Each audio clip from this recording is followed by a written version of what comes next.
Olá, pessoal, sejam bem-vindos a mais um episódio do Terapia Etc e Tal. Eu sou Thaís Rosa, psicóloga e psicanalista, e estou aqui com a minha companheira. Tina Scotton, psicóloga. Pois é, mais um episódio para falar de um mecanismo que a gente vê todos os dias com uma frequência absurda no consultório, Tina. A bendita da autossabotagem. É mesmo. Gente, eu até falei disso recentemente num outro canal, né, no programa de TV, mas eu decidi falar de novo, gente, porque como é perceptível o quanto as pessoas se sabotam no dia a dia, nas suas vidas, nas suas escolhas. E quantas vezes a gente não se deparou, né, Tina, com a gente se auto-sabotando dos nossos próprios processos, né? Então, quantas vezes você tá ali prestes a viver uma coisa boa, para realizar alguma coisa bacana, ou de repente até num relacionamento que de repente tá começando a engatar, que tá ficando legal, e aí de repente você se distancia. Ou então você começa ali, né, uma situação muito pior, a se convencer de que aquilo é grande demais para você realizar. Gente, autossabotagem. Uhum. Então é isso que a gente vai trazer hoje para vocês. O que que é exatamente autossabotagem, por que que a gente faz isso, e como que a gente faz também, né, para diminuir, quais são os mecanismos, como que a gente pode reconhecer quando a gente está se autossabotando, tá certo? Então, para a primeira coisa que eu quero dizer, a autossabotagem não é, gente, exclusivamente procrastinação. Porque todo mundo acha que, se eu tô me autossabotando, são pessoas que só procrastinam. Uhum. Não, não é isso. É mais do que isso, tá?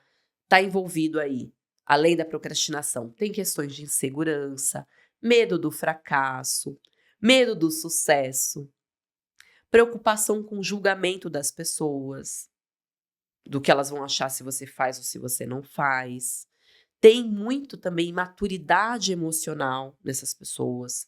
Por quê? Porque vamos pensar o seguinte: o sabotador, muitas vezes, ele deixa de se responsabilizar pelas escolhas que ele faz, que na verdade ele não faz.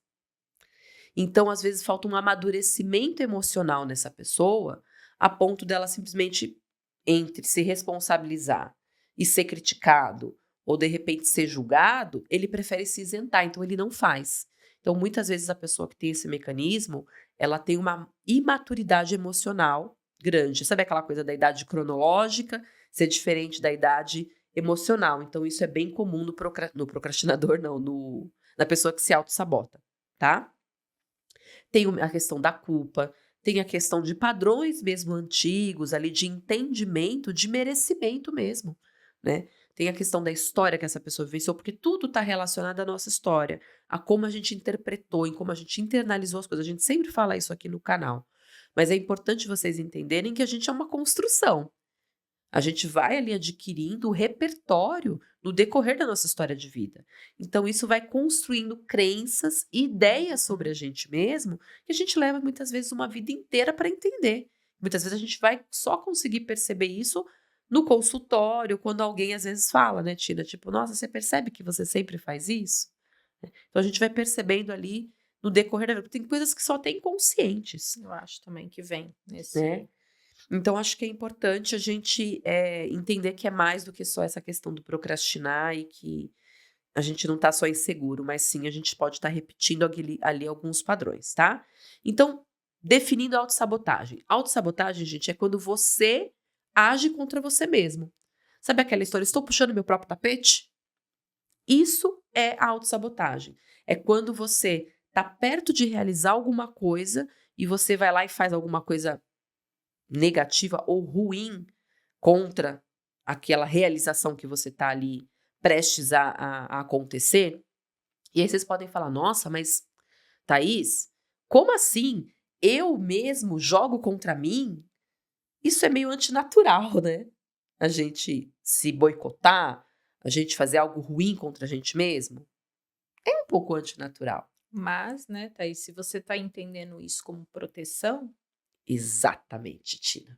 né? Porque tem muito essa questão, né, Thaís, de você não compreender o que de fato é uma autossabotagem.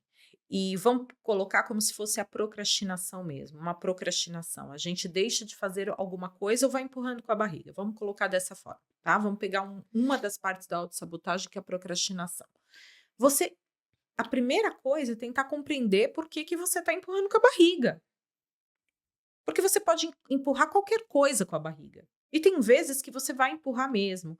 Só que assim, se você compreende o porquê, porque agora esse não é a prioridade. Eu sei que ele tá ali, tá em stand-by, mas não vou fazer agora. Tá consciente isso pra você? Ok. Não está consciente, vai deixando. Ou de repente aquilo era um sonho, né? Um plano seu que era de 5 anos atrás. Hoje já não é mais. Então eu vou ter que olhar pra ele, ver se realmente aquilo faz sentido pra mim, senão eu tiro da lista. Ou eu tenho que incrementar isso com mais alguma coisa e dar ação? O que está me impedindo de fazer aquilo? Compreender primeiro aquilo, né? Exato. Se você não compreende o porquê você está empurrando com a barriga, você não sabe se é medo, se é preguiça, porque às vezes você está com preguiça mesmo. Tem uma coisa que é tão chata que você não quer fazer. Sim. Então, aí você fala, tenho que fazer para tirar da frente mesmo ou vou arranjar quem faça para mim? Porque pode ser também. Desde que você saiba que isso é o motivo real. Exato. Agora, você não compreender aquilo e ir deixando, aquilo vai ficar lá, não vai sair, tá? Exato. Até porque aí é uma questão de você também se responsabilizar. Você é uma pessoa adulta. Se você não for fazer, alguém vai ficar, né? Exatamente. Ou contratar alguém, como diz você, para fazer. Exato. Se eu não vou fazer, então eu vou ter que passar isso para outra pessoa, né? Alguém vai ter que tomar uma atitude sobre isso. Só que a gente Exato. não pensa, às vezes, no fato. Às vezes a gente nem identifica que está procrastinando ou que está se auto-sabotando. Porque o procrastinando, hoje, a gente sabe mais a definição. Agora, o auto-sabotagem, ela é ampla. Exato. E tem coisas que, às vezes, você faz que você não percebe que é uma De auto-sabotagem. verdade. Às vezes aparece como uma forma de esquecimento. Sabe aquelas coisas tipo, esqueci. Vem às vezes com uma forma de atraso, de distração. E às vezes vem de maneira até mais, né, escancarada, por exemplo. Pensando em relacionamento. Você termina um relacionamento antes de você ser rejeitada. Porque você tem uma Você questão se de rejeição. antecipa, né? Exato. Pode ser uma autossabotagem? Pode. Ou às vezes você não assume um projeto porque você tem medo de falhar. Porque você não se acha merecedor. Ou porque você acha, como eu disse, que você vai ser criticado. Às vezes tem gente que faz autossabotagem por lealdade familiar. Você já viu esses mecanismos, Tina? Me fala então. É assim, eu tenho isso um caso real no consultório. É uma pessoa que ela vem de uma família muito humilde, que não tem recursos financeiros. Então, vem de uma família pobre, só que ela é uma pessoa que teve sucesso na vida profissional, na carreira profissional, e começou a ganhar dinheiro. Só que por uma questão de lealdade familiar, ela ganha muito dinheiro, mas ela gasta muito dinheiro. Então, a forma que ela tem de se manter leal à escassez, à pobreza, à questão da humildade da família, é ela não se mantendo no ciclo da riqueza. Ela vive endividada. Ela vive com problemas de dinheiro, mesmo ganhando muito. Sabe aquelas pessoas que, por exemplo, elas têm uma condição financeira, ou então ela planeja, por exemplo, sei lá, vamos supor, eu tô planejando guardar dinheiro para, sei lá, comprar um carro. Mas na primeira promoção ela vai lá e gasta todo o dinheiro e não consegue guardar o dinheiro para comprar um carro ou uma casa? Pode ser uma autossabotagem Pode ser, sem perceber, porque ela financeira. Qual é o medo? Aí eu penso nessa sensação e nesse sentimento que a gente foge muito também, que é o medo, né? O medo nos impede de fazer as coisas. Automaticamente eu vou buscar aplacar esse medo e me auto-saboto para não fazer. Vou arranjar uma desculpa, né? Vou desistir. Então, acho que o medo ele é muito profundo aí e a gente tem tendência a fugir dos nossos medos, né? E autossabotagem tem tudo a ver com medo. A gente quer fugir do medo. Porque também o medo nos deixa o quê? Vulnerável, né? Sem saber para onde vai, você lesado, né? Algo ruim vai acontecer. Exato. O medo, ele te tira do seu estado de segurança total. Então, assim, como que eu posso ter medo e me sentir seguro ao mesmo tempo? Não dá. Isso é Uhum. impossível, né? E aí a gente volta um pouco porque a gente falou também no podcast passado, né? A partir do momento que você conversa com seus sentimentos, eles vão ficando um pouco mais claros e eles se transformam, né? Eles vão tomando outras nuances, outras cores, outros tamanhos. Ou eu falo mesmo, ele vai como se a forma dele mudasse, né? Então pensa naquela coisa que é o medo, que é um monstro gigante, e que depois você, ao conversar com ele, aquele medo diminui e ele se torna um bicho menorzinho, né? Uhum. Então, tá, com esse bicho menorzinho eu tenho medo ainda, mas eu consigo lidar melhor do que com aquilo gigante que eu estava vendo, porque o medo ele amplifica as coisas pra Sim. gente. E ao tentar fugir, a gente não está raciocinando. A gente simplesmente está fugindo, só que a gente está fugindo do bicho gigante. E que às vezes nem é daquele tamanho, Nem né. é daquele tamanho. E isso que você falou tem todo sentido, e aí, gente, até para ter uma lógica aqui para vocês entenderem, como a Tina colocou, às vezes a autossabotagem, ela é antinatural, mas ela é uma proteção. A proteção te deixa no lugar do quê? De segurança, certo? Ao se sentir seguro, você não age. E o que que te impede? O medo. O medo te coloca onde? Numa zona sensível, numa zona de insegurança. Percebem? E isso vai ser repetido e vira um ciclo. Entendem? Então, é muito importante que a gente comece a entrar em contato e se perguntar, como diz a Tina, que medo é esse? Conversar com ele, né? Conversar com ele. Desenhos animados nos ajudam muito nisso, né? Esses, né, os desenhos de hoje, né? A conversar com as sensações, com as coisas. Por quê? Vamos pensar. eh, Quando criança, a gente não tem muita noção do tamanho das coisas, né? Tudo pra gente é gigante, tudo pra gente, tanto que a gente vê o adulto imenso, né? A gente É sempre vai estar verdade. olhando para cima. O mundo pra gente, quando criança, ele tem uma outra dimensão. E a gente está muito pequenininho, a gente está muito vulnerável naquele mundo. Só que a gente fica com isso printado em nós, né? Printa isso em nós. Por isso que a gente fala também, né, dos cuidadores indo ajudar a gente a explorar o mundo, vendo que mesmo grande tem perigos, mas que a gente tem mecanismos naturais de proteção ou não, que a gente pode aos poucos ir dando cada vez mais passos, né, conhecendo o mundo e ampliando isso que nos dá tanto medo. Só que o que que acontece? A gente, às vezes, na infância a gente já perde isso, não tem isso. E isso fica printado na gente e a gente leva esse tamanho do gigantismo do medo para a vida adulta, Exatamente. né? E a gente se vê pequenininha diante do monstrão. A criança olhando aquele mundo que parece que ela não tem recursos para lidar. A gente esquece que aí tem a questão do tempo, né? O Uhum. tempo vivido e o tempo cronológico. Eu estou ali naquela situação com a minha idade atual, só que eu estou vendo aquilo como uma criança de 5 anos e aquilo me apavora. Perfeito, perfeito. É exatamente isso. E é assim que o sabotador se comporta. Ele vê o problema como uma criança de 7 anos, mesmo ele tendo 30, mesmo ele achando que não tem recurso, porque, como a gente disse, ele tem a sensação de que ele não vai dar conta.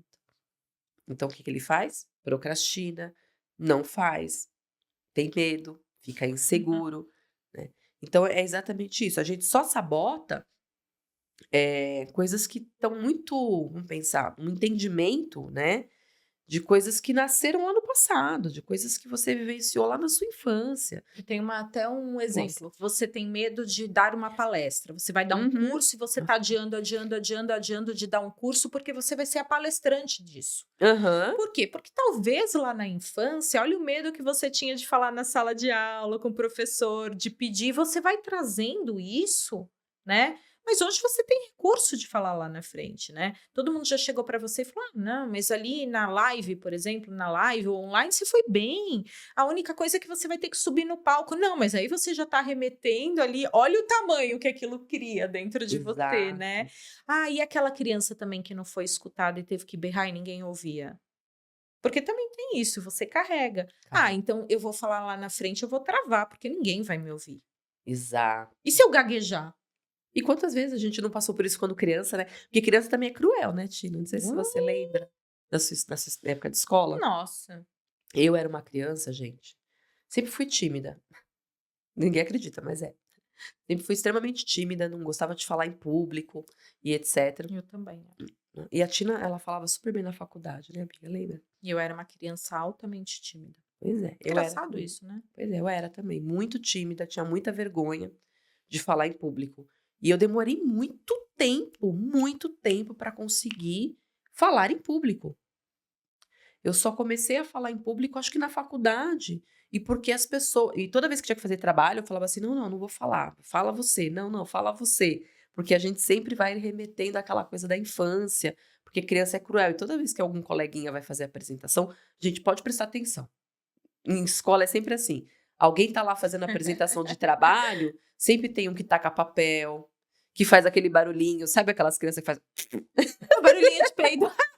Não é? O quinta série, adoro. A coisa da quinta Mas série. tem. Não é? Ou que finge que tá reparando na tua roupa, na forma que você tá falando, te imitando. Te imitando, como é que eles chamavam? Te Eu lembro. reledando, Eu lembro. Eu faziam isso comigo, eu lembro. não é? Uhum. Então você fica com aquela. Então a gente tá dando esse exemplo da escola para vocês verem o quanto existem coisas que estão na nossa história, que ficam enraizadas e que a gente vai levando para a vida adulta e repetindo. Na psicanálise a gente chama isso de repetição à compulsão, Uhum. né? Há uma repetição daquilo como uma forma de você tentar. Você volta naquela situação, na vida adulta, como uma forma de tentar resolver aquilo no momento atual. É. Só que aí você faz o quê? A bendita da autossabotagem. É. Você volta e repete para ver se aquilo se resolve, mas da mesma forma, com os mesmos recursos. Na Só que FENU não. é isso também, é aquela confusão que dá da temporalidade, né? O Isso. tempo que é o real e o tempo que é como se você fizesse uma viagem no túnel do tempo, né? Você volta ali naquela situação estressora para você e presentifica ela no Exato. momento atual que você está. Como uma forma de dominar, como uma forma de resolver aquilo que te feriu lá atrás, né? Agora, já pela explicação, existe uma explicação também na neurociência, que mostra que o nosso cérebro ele é viciado em familiaridade. O que isso significa? Que, de alguma maneira, existe ali uma parte do nosso cérebro, eu vou até ler aqui para vocês, que é a amígdala, que ela é responsável por identificar ameaças. E ela reage mais ao desconhecido do que ao sofrimento conhecido. Ou seja, mesmo que aquilo doa, você reconhece. Aquilo está dentro de você. E o cérebro, ele prefere o quê? O conhecido, o familiar, o que traz um equilíbrio para ele. Que é a história que a gente sempre fala da homeostase. Né? Ele sempre vai tentar te manter no mesmo padrão. Para que você não faça um grande esforço psíquico para resolver aquela questão. Vamos falar assim, nossa, Thaís, mas mesmo que aquilo seja algo que machuque, sim. Ele não quer felicidade, ele quer estabilidade. Né? Então, às vezes, a gente fica ali repetindo alguns comportamentos por conta disso, tá? O nosso corpo, ele é programado para reconhecer padrão. O nosso sistema nervoso, ele é programado para isso, né? Então, de alguma maneira, se ele percebe que aquilo é ameaçador, uma situação nova, algo que você não tem no seu repertório, você pode sim entrar no processo de autossabotagem, né, por conta do medo, do desconhecido, e repetir, e repetir, Mas e é repetir. verdade. Vamos pensar que você tá. Um exemplo claro. Você saiu, tá num novo emprego, por exemplo, e nesse novo trabalho você tem que fazer uma atividade que você nunca fez, tá? Algumas você vai fazer, que você já fez, você tem mais familiaridade, então aquilo é mais simples. E aí você começa a se preocupar porque você está mais lento para executar aquilo, porque você tem que se ambientar melhor com aquela nova atividade, você tem que, às vezes, estudar um pouquinho sobre aquela atividade, tentar entender melhor, tá? Até pedir, né, ajuda dos colegas que já passaram por isso, né, que sabem um pouco mais daquilo para você se ambientar. Só que aí a autossabotagem vem assim, o que vão pensar de mim? Porque eu tô lerdo para fazer isso, eu tô mais lento, eu não tô dando conta, porque eu faço isso rápido, mas isso eu não sou. Aí pronto, você fala assim, não sei fazer isso, aí não quero, cansei, porque você vai gastar no começo mais energia mesmo para fazer, aquilo no começo vai demandar mais de você. Uhum. Né, que é esse desconforto a princípio. Sim. Mas depois é como dirigir um carro. Tô dirigindo, aí começa a ficar meio que automático. Só que a gente tem no começo realmente essa coisa que a gente se auto-sabota no sentido de falar, nossa, eu sou ruim nisso, não vou dar conta.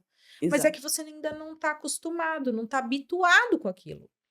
Exatamente. E aquilo que é desconhecido é mais difícil, até porque pra gente ficar bom em alguma coisa, a gente tem que fazer várias Só vezes. que aí a gente cai na cobrança hoje do imediatismo. Tudo tem que ser para ontem. E aí a gente não tem boca para falar para a pessoa, né, ou para outro, olha, realmente isso eu sei, isso daqui eu vou ter um pouco mais, eu preciso de um prazo maior para executar, porque eu tenho que me ambientar, eu tenho que acostumar, eu tenho que ver realmente como isso funciona melhor. Ok? Então você também dialogar com você mesmo. Agora, você não vai conseguir fazer no mesmo prazo que uma outra coisa que já é conhecida para você. E Óbvio. aí a gente se autossabota porque às vezes a gente nem sabe como comunicar essa dificuldade. Sim. Porque aí entra também naquela questão muito da criança de achar que as coisas têm que ser no aqui e agora. É. Eu quero agora.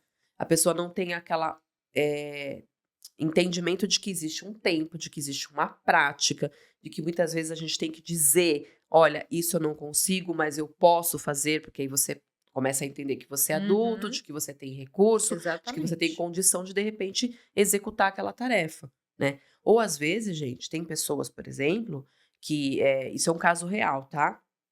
Era um rapaz que ele só entrava em relacionamentos com pessoas que não estavam emocionalmente disponíveis. A gente falou sobre pessoas de relacionamentos indisponíveis no episódio anterior. Então, esse rapaz só se envolvia com mulheres que estavam indisponíveis. O que acontecia com ele? Ele teve na história dele uma mãe. Aliás, minto, deixa eu voltar. Ele só se envolvia com mulheres indisponíveis. E aí, ele conheceu uma moça que estava super disponível, que era super cuidadosa, que era aquela mulher que levava café da manhã até para ele na cama. Gente, ele entrou em pânico, Tina. Ele entrou em pânico e simplesmente se afastou da mulher. Não quis mais. E aí você fala: se sabotou? Muito claramente se sabotou. E o que aconteceu com essa pessoa? No decorrer da história de vida dele, ele teve uma mãe que era muito ausente. Uma mãe que não estava nunca disponível para acolhê-lo. Então ele interpretou que ele entendeu, né, a questão do entendimento do amor, que amor era ausência, que amor era falta. A referência feminina que ele tinha era de ausência. Então quando ele recebeu afeto, ele não soube lidar. Olha só que loucura. Isso é um caso real, né? Ou pessoas, por exemplo, que são muito perfeccionistas. Pessoas muito perfeccionistas Uhum. também são muito sabotadoras. Por quê? Porque ela nunca finaliza uma tarefa. Sempre acho que não tá bom, que tem que ser melhorado, melhorado, melhorado, né? Thaís, a Exato. gente discute muito sobre isso, né? Que a gente tem esse lado, ainda bem que a gente tem essa percepção que a gente quer fazer tudo perfeito, tudo Aham. bonitinho, entregar, e às vezes a gente vai adiando as coisas em função disso. Só que se a gente não começa, nunca vai estar bom. Exato. Até porque não existe nada perfeito, né. Tudo pode ser melhorado, né? E a prática também faz melhorar, que é o que a gente falou daquela atividade que no começo é um pouco mais difícil, mas com a prática a coisa fica mais fácil e às vezes até melhorada, né? Então, tem essas questões. Se fosse para a gente querer o perfeito, o podcast ainda não tinha saído nunca, né? Nunca teria saído do papel. A gente sempre dá esse exemplo, eu gosto também de dar esse exemplo no setting terapêutico, como um exemplo vivido pela gente, né, Thaís? Sim, eu demorei muito tempo para conseguir, como eu disse para vocês, falar em público, assim, eu gravar vídeo no Instagram eu não gravo muito não, porque como tem muito material no YouTube, no podcast, a gente acaba postando corte, às vezes também por uma questão de agenda. Mas a gente demorou para colocar no ar, né, a gente demorou até para definir como seria, qual seria o nome, Uhum. né. Então foi um processo, mas chegou uma hora que a gente falou: "Vamos lá", Acho que o né. problema, né, Thaís, aí vem o exemplo que o problema não é a autossabotagem, é não identificar que está se autossabotando, Exato, mas isso né? era medo. Medo de se Medo, expor, medo, é. medo de ser criticada, medo do conteúdo não ser relevante, medo de não ser o suficiente. Só que aí eu falei: "Quem gosta, gosta, quem não gosta, tudo bem também, né". Fazer o quê? A gente não agrada a todo mundo e a gente tem que entender isso enquanto adulto, né, senão a gente entra nesse ciclo de autossabotagem, tá certo? E agora, gente, pra gente ir finalizando aqui, eu vou pra última parte, que é sobre a questão do que a gente repete sem perceber, tá?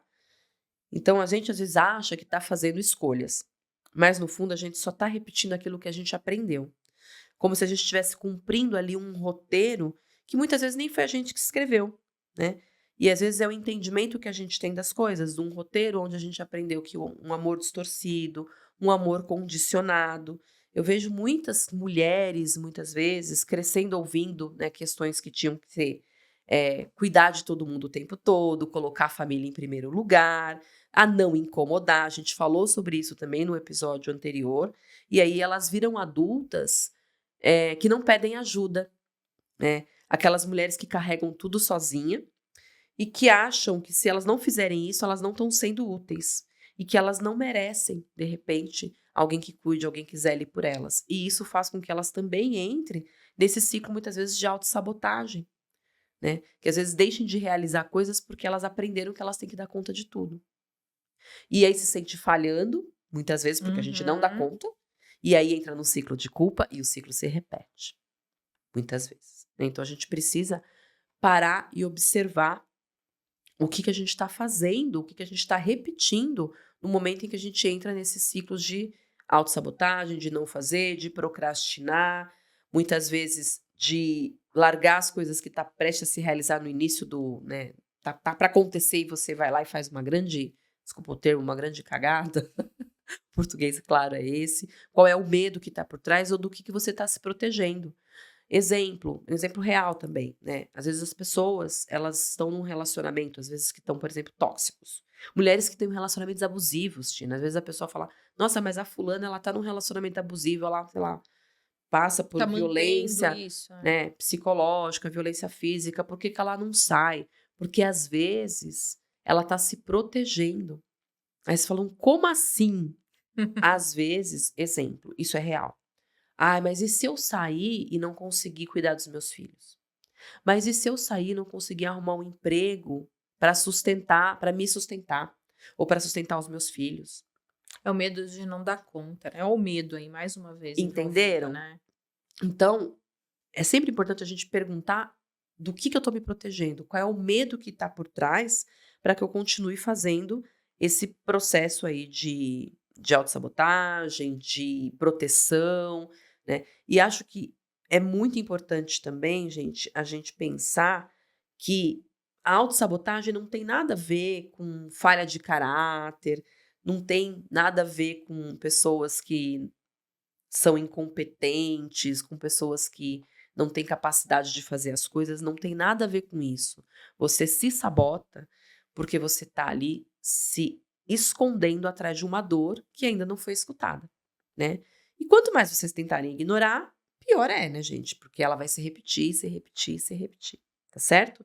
Então é importante a gente se perguntar o que está doendo e o que eu preciso curar em mim para que eu possa seguir a minha vida em frente, para que eu possa amadurecer emocionalmente, para enfrentar os desafios da vida, porque não é fácil. Ninguém está dizendo que é fácil, né? Mas é importante a gente se perguntar e escutar o que essas dores e o que a gente está deixando de fazer para que a gente possa seguir aí com uma vida mais adulta, mais madura, né? E realizando os nossos sonhos também, né, Tina? Sim, Porque a gente não precisa repetir as mesmas histórias para que a gente possa ser feliz. A gente simplesmente tem que seguir em frente. Tá certo, tem gente? que arriscar. De vez em quando tem que arriscar. É isso aí. Quer falar alguma coisa, Tina? Não, não, é isso aí, né? E agradecer aí.